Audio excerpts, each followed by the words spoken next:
Well, hey everybody, welcome back to the channel. Today we're diving back into Hearts of Iron 4, and let me tell you, it's going to be a wild ride. Today I'm taking on the role of Finland, and our mission?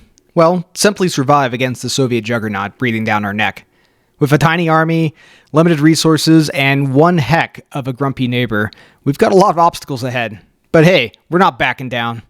Can we hold the line?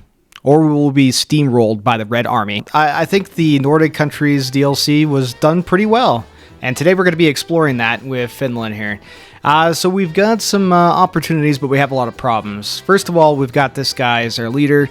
He's not that great. We're going to have to make some changes here pretty soon. We're losing confidence every day in his leadership, and it's hurting us politically and with stability as well, so that's not great. Also, we do have an army, though it is very small, and it is not up to the task of defending us against the mighty Soviet bear. Let's go ahead and sort out where we're going to be going. Now, there's a few different paths we can go in the Finnish focus tree here.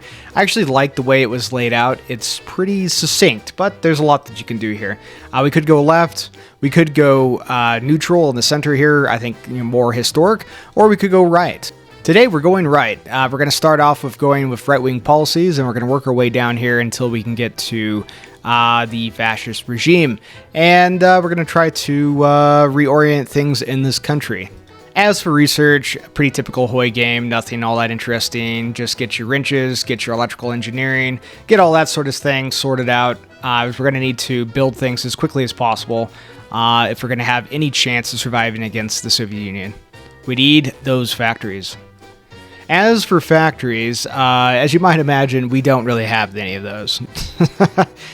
We've got a couple mills, well, really 3 mills. We're going to go ahead and put 2 of them on guns here, and we're going to start building some convoys. Now, our infrastructure sucks, so I'm just going to go ahead and start building some civies down here in the south, just to get us kind of queued up here. We need as many civilian factories as we can early on. As for our army, let's just go ahead and park these boys down here, down south.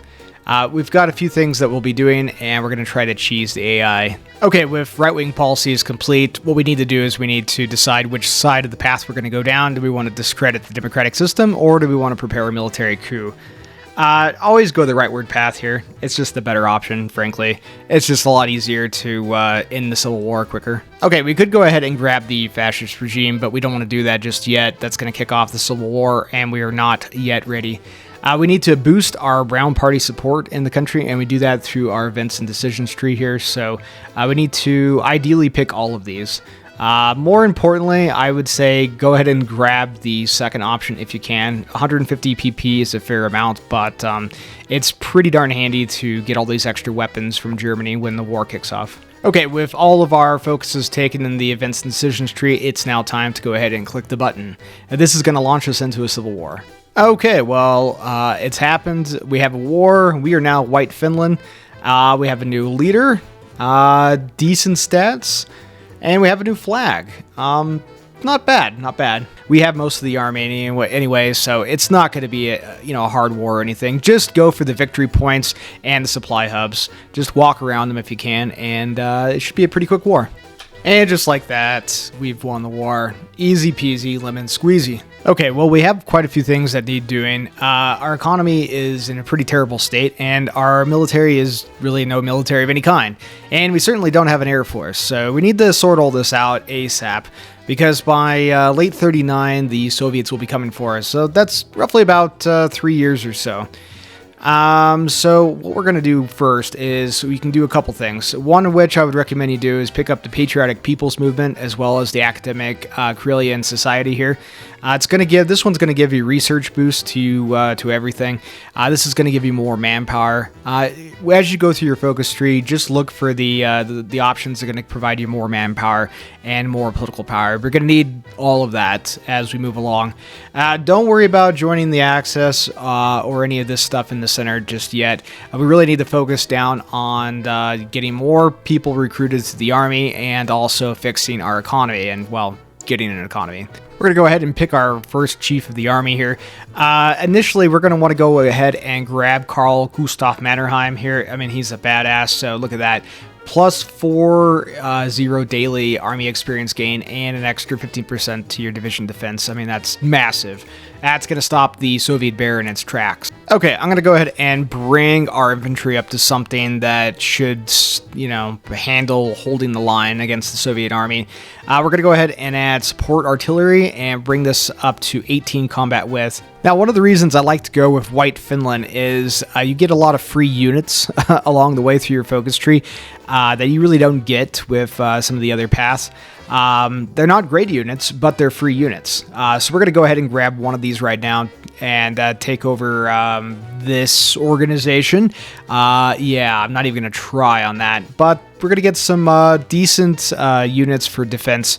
And ultimately, that's all we're really looking for. Fill the line, fill the line. I am currently building a supply hub. I know they take forever up here in the north. This is really, really bad supply right up here. So we're going to build a supply hub near the line. In between this port and, I guess Ulu here.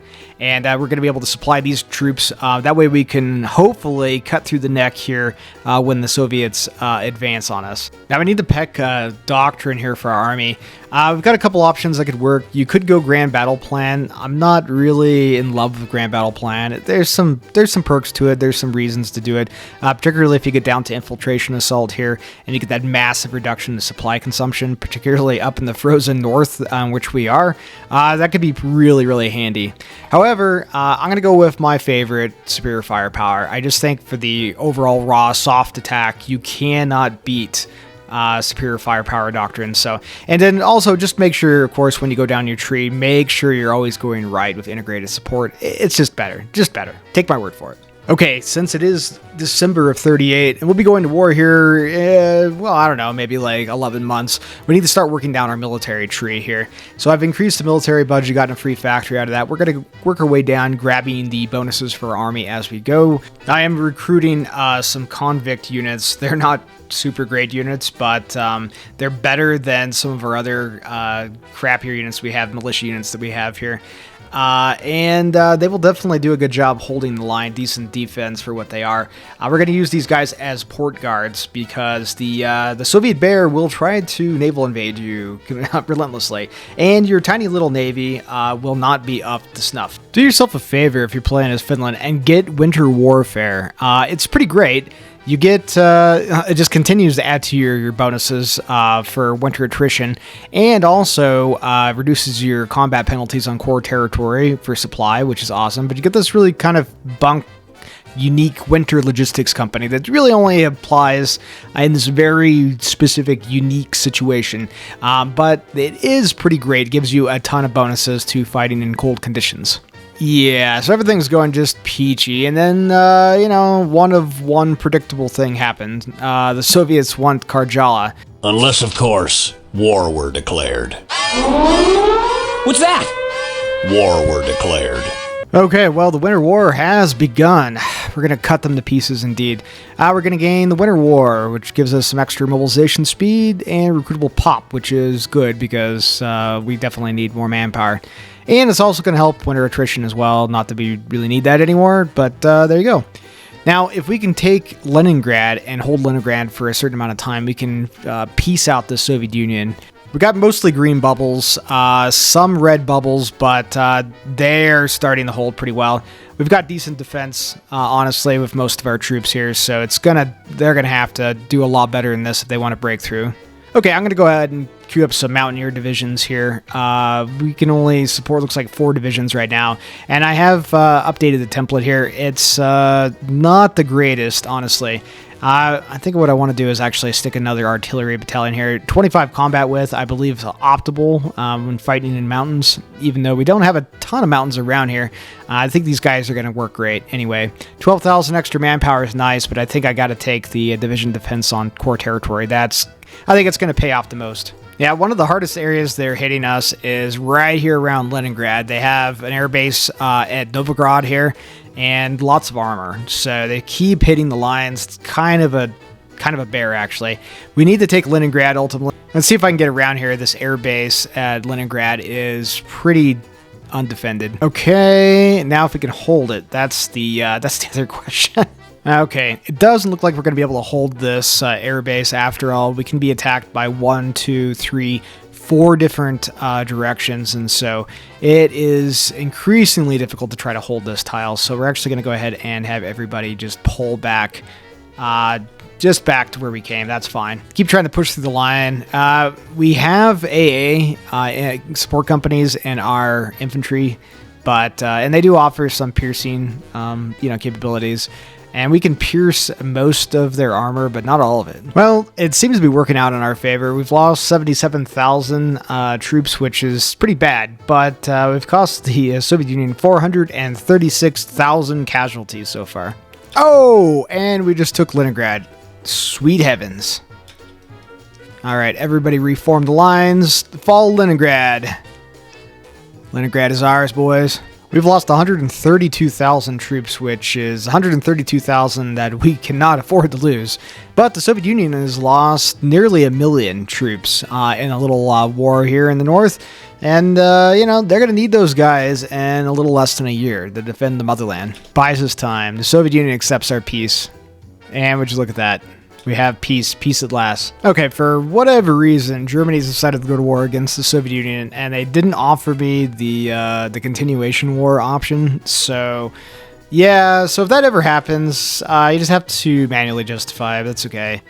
Okay, we've easily taken Leningrad again. Wasn't too concerned. What we need to do is we need to try to cross the river and get to the supply hub at Volho as quickly as possible. Excellent. We've had a little breakout through the neck here, whatever you want to call that area in the neck of Murmansk. So let's go ahead and try to clean that up if we can here. Let's go ahead and clean up the peninsula and then reform the line. Okay, well, we pushed in through the Baltics, doing okay. Clean up the lines here.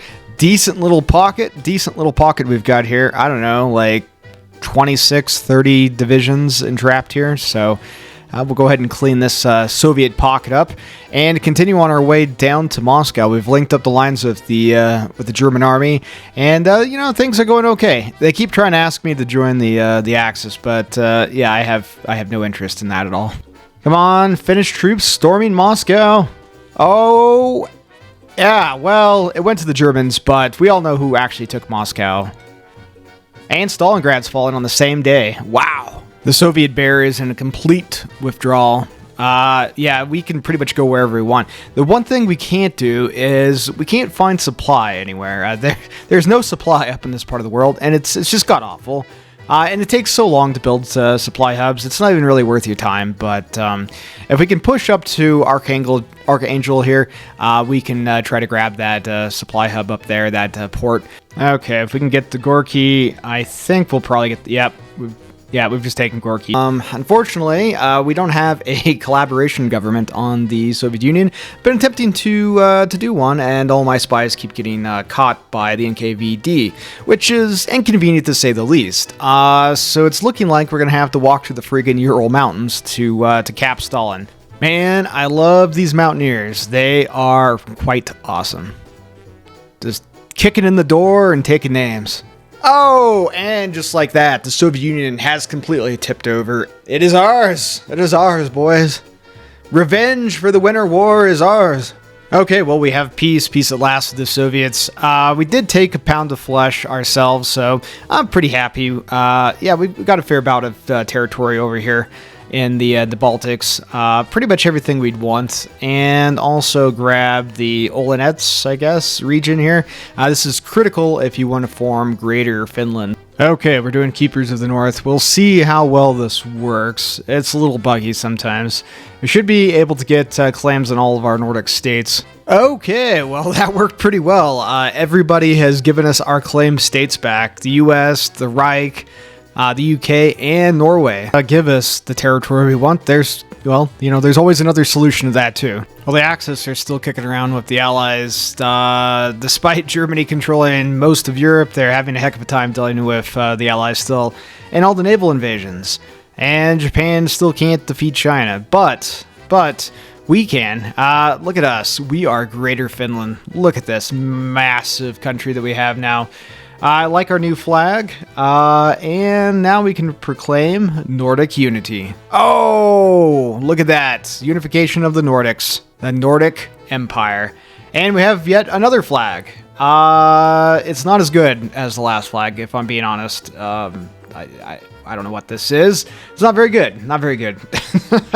But look at this. We've got 318 factories, 2 million manpower in reserve. At this point, we are the undisputed masters of the North, and we're not at war with anybody at this point. So the world is absolutely our oyster. If we wanted to get involved with the Axis and help defeat the Allies, we certainly could do that. If we wanted to join the Allies and defeat Germany and kick in the back door here and take Russia, we could certainly do that as well. So, yeah. So anyway, I had a lot of fun today playing as Finland. I haven't played as Finland in a very long time, actually, since the original DLC dropped like 2 or 3 years ago. And it's so much fun. It's a heck of a lot of fun. I would highly recommend that you check them out. I would also say then, yeah, it's a good example of when Paradox does right by a minor nation and makes them fun to play. I know, a crazy thing. Graveyard of Empires. Yeah, you can have a small country that doesn't have the economy, doesn't have the military of the big majors, but if you give them cool bonuses and neat focus paths they can go through in their focus tree, you can make a really fun, playable country. So yeah, well done, Paradox from 3 years ago. Anyways, I hope you guys have enjoyed today's content. If you have, consider liking and sharing this video, as well as subbing to the channel if you haven't done so already. Anyways, this is Greg the Gamer. I hope you guys have a terrific day, and I'll be back with you very soon. Take care, everybody.